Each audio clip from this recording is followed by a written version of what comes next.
tardes y buenos pensamientos. Soy Melina Vicario, la biohacker, y estoy en Paleo FX, esta conferencia en Austin, Texas, sobre cultura paleo, salud ancestral y biohacking. Y hoy estoy con una de las personas que más admiro en el mundo. En serio te lo digo. Thaddeus Owen, el fundador de Primal Hacker, es uno de los biohackers que más saben, que más conocen en el mundo, y tengo el placer, además de que sea mi amigo personal, y hoy poder entrevistarlo.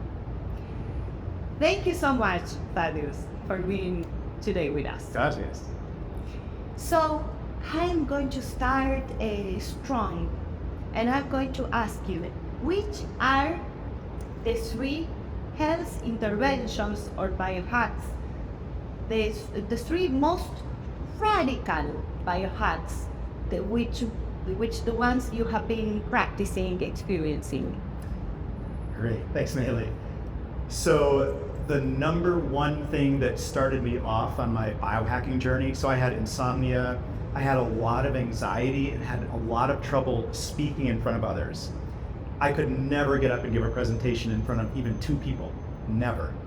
So the one thing that I was able to do that was extreme for me, and that nobody ever talks about, was inner emotional work, doing work inside my own body and heart, which everyone has access to, but I was very afraid to look inside and be judged by other people. And when I did that, I broke out of my shell, I changed my job, I solved my anxiety, like all this stuff happened just from this inner emotional work that nobody wants to do or talk about. That was number one. How did you do it, if you can tell us a little bit? You said I was tricked into it. I never would have done it myself. So I signed up for a biohacking coach training program through the Bulletproof group.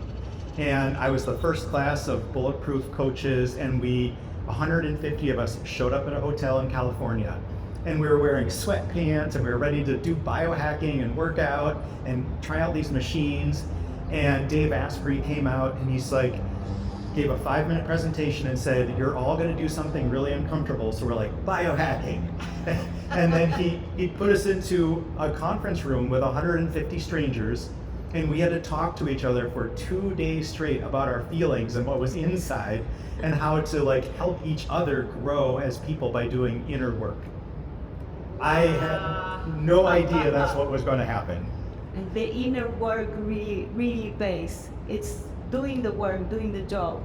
Wow. It's many people don't talk about that. Everybody has had to go through that to get to where they are, and I didn't know that. I thought it was some extreme thing, and I never wanted to look at it, and it was so well worth my time doing that. Wow, Thaddeus, this is deep, and this is key. For anyone that wants to evolve in life, you have to do the inner work.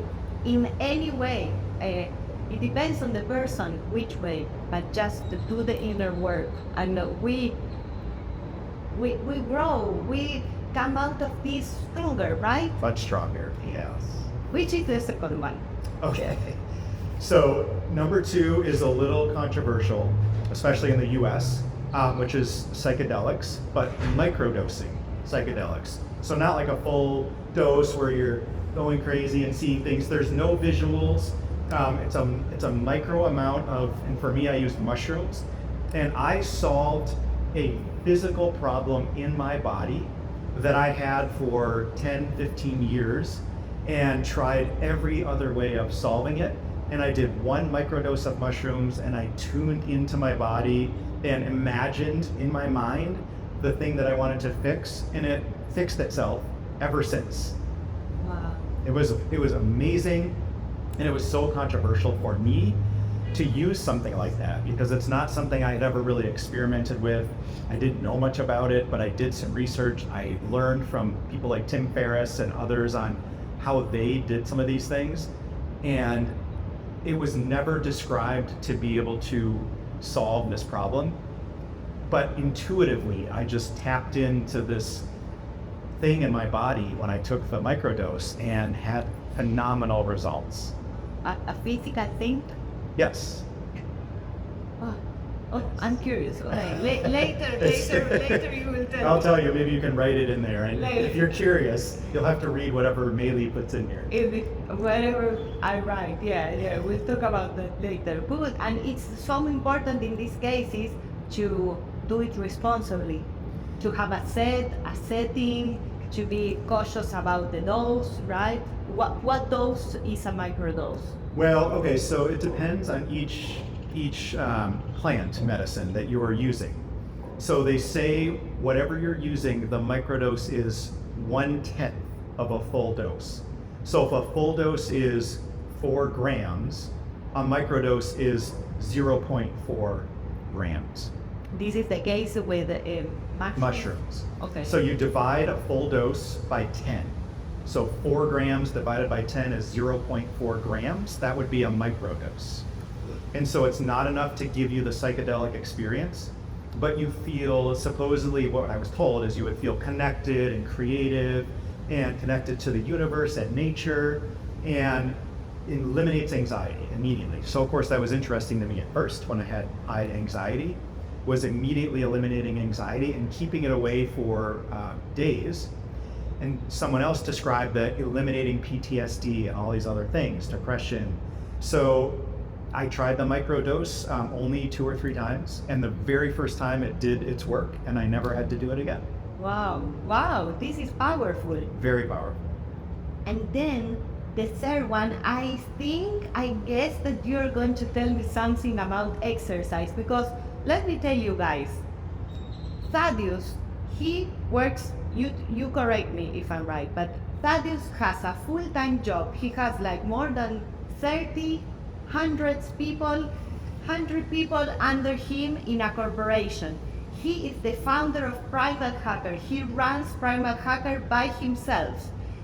He has children and raises his children with homeschooling, right? With homeschooling, and he has a fruitful relationship with Heidi, with his girlfriend, and you work out, you can see his body.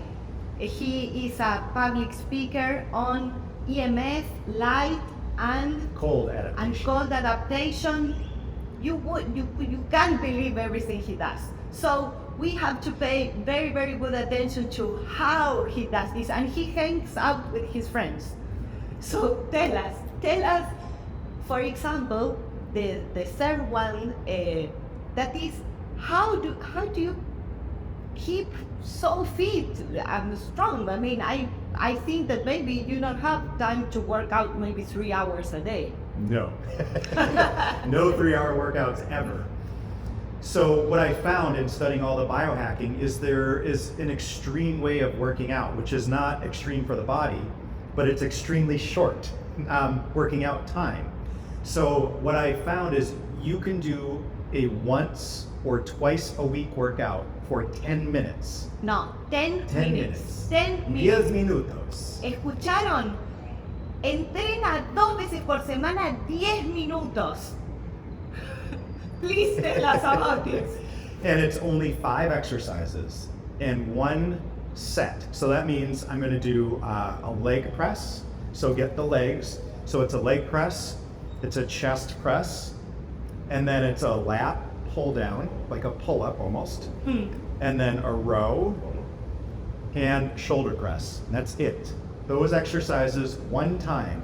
So you bench press until you 1 time until you can't do any more, and you're done. With weights, With resistance. Machine, either weights or a machine. Machine is best. Machine is best, like the ARX or something like this. No, A even machine like the ones at in a the gym. gym. At a Yeah, gym. okay. Any gym machine, because you're going to failure. So you want your muscles to fail where you cannot push anymore. Yes. And because you went to failure, your muscles will build stronger.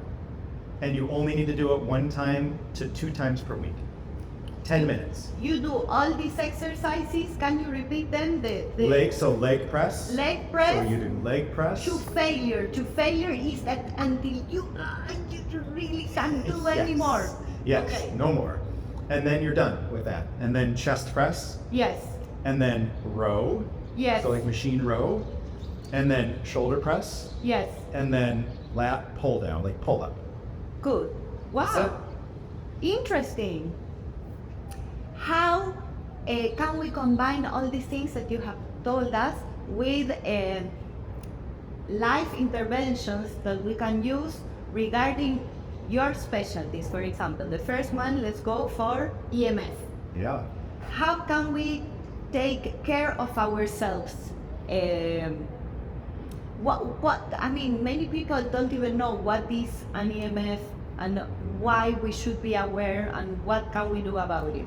So EMF means electromagnetic fields, and they come off of anything that communicates. Wi-Fi router, your cell phone towers, and Bluetooth. They emit invisible frequencies that interact with our bodies in a negative way. So what we want to do is minimize our time around those, but we all carry our phones in our pocket and our AirPods in our ears and have our Wi-Fi routers. So what you want to do, number one, is turn those things off when you sleep. Create a primal sleeping environment, because when we sleep, we heal. And if we can't heal when we sleep, there's no other time to heal. So phone in airplane mode, turn off all these gadgets at night when you sleep, number one most important thing. Wow, good. Light. Mm-hmm. What do you teach? I know that you have a very, very famous TED talk on light. How can you summarize this talk to us? We are light beings, and sunlight is designed to interact with our biology. So when we move ourselves out of the sun and into these buildings, we're working with light that's designed to help us see, but not help us heal. So we work in these environments with man-made artificial light, and we know eating artificial food is bad for our bodies. Bathing ourselves in artificial light is also really bad. So we need to, number one, really just see sun. The sun is what our body is designed to use and keep us healthy. So the best thing you can do is, as soon as the sun rises, you go outside, stand barefoot on the ground, and see the morning sun, and it sets your circadian rhythm for the whole day. And circadian rhythm has everything to do with how healthy we are. Good. And how can we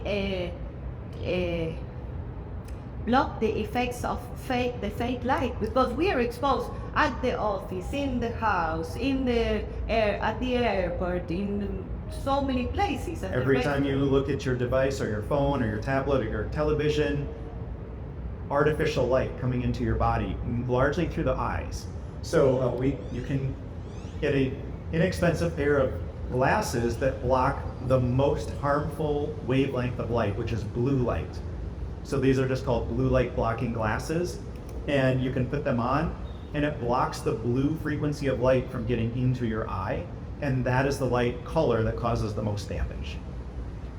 Good. So can you tell us a little bit more about the different light frequencies and how to use them in our body and for how long? Because now there is a kind of a fashion for using red light therapy, but you can overdo red light therapy, you were telling me. Mm-hmm. So can you tell us a little bit about the different frequencies and which ones we should use, which ones not, and for how long? Yeah. So all the colors of light do something different in our body. And when we come indoors from outside, we have lots of blue light, which we just talked about, but we don't have any red or infrared light inside. They only make the lights with very high blue, very easy to see with blue light. It makes this white kind of light that we see in all the offices and homes and on our devices. But that blue light is good for us unless we get too much, and we get too much when we're inside, so it can create free radicals and damage our body. So people want to supplement that with red and infrared light, and that's what they're using in these therapy devices, red light devices to heal. So red light and infrared light are healing to our body to protect us from the blue light, and they rebuild collagen. They reduce wrinkles, fine lines, photoaging from the sun. They reduce that damage. They give us more energy. They speed wound healing. So if you get a cut or you strain your arm, the red light helps heal that faster. So it's very beneficial because we're missing those frequencies when we go inside. So we want to supplement and add them back into our light diet. But too much of anything, too much blue light is bad, so you need to add some red. But if you added red light all the time, you could get too much red light, and that could also be bad. And how can we know how much red light? It's challenging to know how much red light because it depends on the power of the red light device you're using. The more power, the less time you want to spend using it. The less power of the red light device, the more time you can spend using it. In general, the red light devices that are sold all over the world, you don't want to spend more than 10 to 15 minutes using it twice a day. So if you do more than that, it can create other health issues. I see. Thaddeus, I have another question. This has to do with something that you and I talk about because I have been using barefoot shoes. And when I go training with my barefoot shoes, my training teacher, she says, no, I am so worried. You should not be running with those shoes. You are going to hurt yourself. Get some normal shoes for running like what everyone else. And I'm like, no, well, our ancestors, and they are like, no, our ancestors didn't run on the concrete, and but the bald runs barefoot, and they're like, yeah, you're not bald or something like this. Well, so if we think about even on the concrete and the asphalt, look outside at all the animals that are outside in nature, all around us, even dogs that live in the city. They don't have any shoes, and their feet adapt to whatever environment that they need to be in. So what we are doing is when we wear these shoes that you buy at the shoe store from Nike and Adidas, they have such high heels and too much cushioning and narrow toe boxes, very narrow. So they crush your foot into abnormal shapes. And then if you try to crush your feet into these shapes your whole life, and then you take your shoes off and try to run, your feet are not adapted to barefoot living. So I do think humans and all animals are meant to be barefoot. We were not born wearing shoes. The animals don't wear shoes.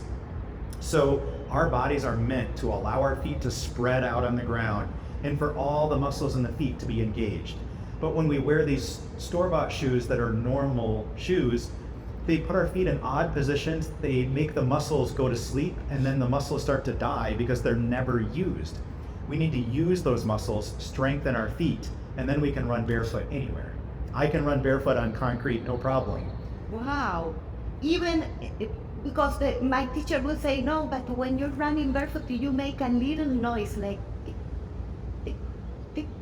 But this is your body knows how to adapt to any environment, and it will adapt to cushion itself, and it will build the muscle and the cushioning around your feet for you. You don't need the shoe to do it. Wow. Yeah, so now you make me see, it would be like using a wheelchair if you don't need it because it runs smoothly in the concrete. But it is similar, very similar to that, or similar to putting your foot in a cast. When your foot or your arm is in a cast, you don't move those muscles, and then they go away, and you need to rebuild them. But your feet are always in casts called normal shoes. When we wear barefoot shoes, they allow our feet to spread out. They allow us to feel the ground underneath us, and they're flexible. So our foot muscles get to engage, and we rebuild our feet, and it reduces foot pain, ankle pain, knee pain, hip pain, and back pain. A lot of that is from wearing shoes that put our body in unnatural states, and we feel pain from some of those things by wearing them for too long. And it has impact in our whole nervous system, right? Also in the brain. Absolutely. All of these things are connected through the fascia and through feeling the ground and feeling the shock of the ground. When we take away all that shock, we get less dense bones. We want very dense bones so we don't break them when we're older. And feeling the ground tells your body to build more bone density. It travels information from our skin and our fascia all the way to the brain, up the nervous system. It's very important for us to experience these things, to be living humans that we are. Wow, this is so powerful. It is true. The animals run in the concrete and they don't wear these cushions. Thaddeus, I have always wanted to ask you this. Tell us a kind of, in a summary, your non-negotiable things that you do during the day to accomplish all these things that I told you before, like handle a company, the kids, educate your kids, run your...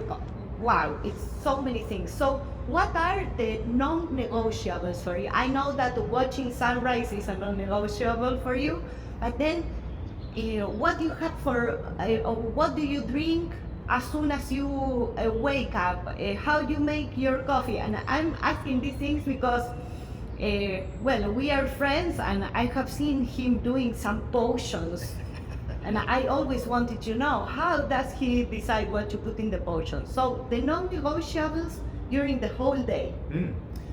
So of course, sunrise. I always start out the day seeing the sunrise. And if I don't see the sunrise, because the sun hasn't risen yet when I have to get up, this is a non-negotiable. Until the sun rises, I wear these, and after the sun sets at night, I wear these glasses. Because I want energy for the next day, and if I'm going to be optimally healthy, I have to repair at night and rejuvenate myself. I won't rejuvenate if I'm seeing junk light. So to eliminate the junk light, I have to wear the glasses when the sun sets. Then, yes, after I see the sun, I have my coffee. So I love the coffee. No water, minerals, all these things. No, coffee directly. So I have half a cup of distilled water. Distilled, which people say don't drink. I drink distilled water first thing in the morning, 1/2 cup. Then decaf coffee. You drink decaf? Very, very rarely do I drink regular coffee, but I drink decaf coffee. Okay. And then I put in MCT oil, some kind of a mushroom, so lion's mane mushroom or reishi mushroom in the coffee, and sometimes raw honey in the coffee. And then if I'm home, I'll put raw cream, so raw cream from a dairy farm, or almond milk.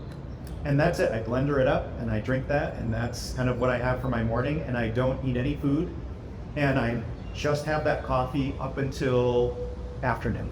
Why decaf coffee?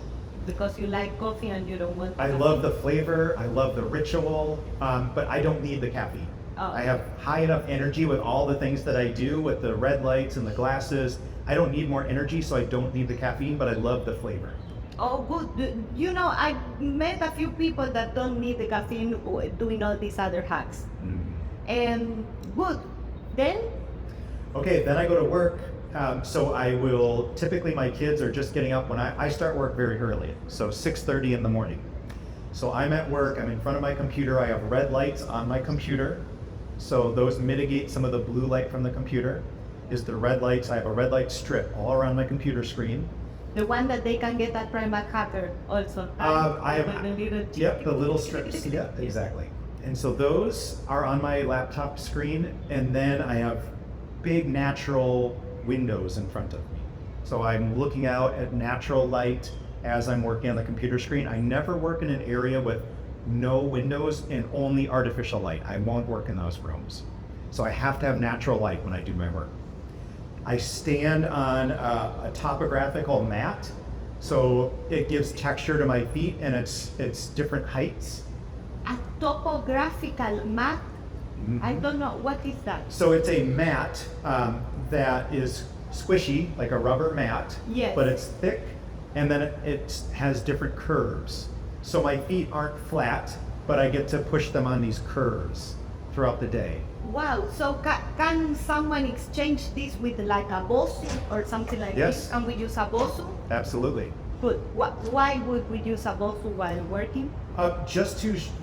The worst thing in the world is either to stand all day in one position or sit all day hunched over or whatever in one. You want to move your body throughout the day. So the mat allows me to, instead of just standing with my feet flat on the ground all day long, it allows me to move, and it encourages me to move my body and my feet. So my body is not in the same position all day, and that creates overall health in the body to do micro movements throughout the day. Wow, amazing. What next? The other non-negotiables. Well, okay, I always get outside at lunch. So I'm indoors, I'm working on a laptop, I have a global team, as you mentioned, all over the world that I manage, and I have to get some natural light. So every day I get outside at lunch on my lunch break, and I schedule a meeting for myself so nobody can meet with me, and that meeting is a placeholder for me to get outside. Good. Oh, you always eat outside in the light. I don't always eat outside, but I always get outside. Get outside at 12. Yes. Good. To see the sun, whether it's 0 degrees or 100 degrees, I get outside. Good. The next non-negotiable. Dinner with my wife and my kids. So always, always, always, they're coming home from school, everybody's busy, but our non-negotiable is sitting down for a family meal at dinner, and we have 3 things that we have to do every family meal. And we get to pick, but we have to tell each other what we're grateful for, where one of the food items on our plate came from. Did it come from California? Did it come from Florida? Did it come from a tree, a bush, underground? And then what we're looking forward to. Those 3 things we all have to go around, and we have 6 kids, so we have to go around and tell each other these 3 things every night at dinner. Wow, this is amazing. Thaddeus, this is gold and diamonds. This information is awesome. Thank you so much. Is there anything else that you want to tell the audience, like some advice, some tip, and also tell us where to know more about you and about Primal Hacker? Yeah, of course, Neely. So the number one best thing you can do is just get outside, because this is where our biology is set up and designed to be. The more often you can get outside, I guarantee you, the healthier you're going to be. And if you can get outside and see the sun, take your shoes off, take your socks off and be barefoot on the ground, and you get all this free energy and information right from the earth. So it's all free, you can do it anywhere in the world, everyone can do this, and you can find more about me at primalhacker.com and on YouTube at Primal Hacker. Thank you. Thank you, Meili.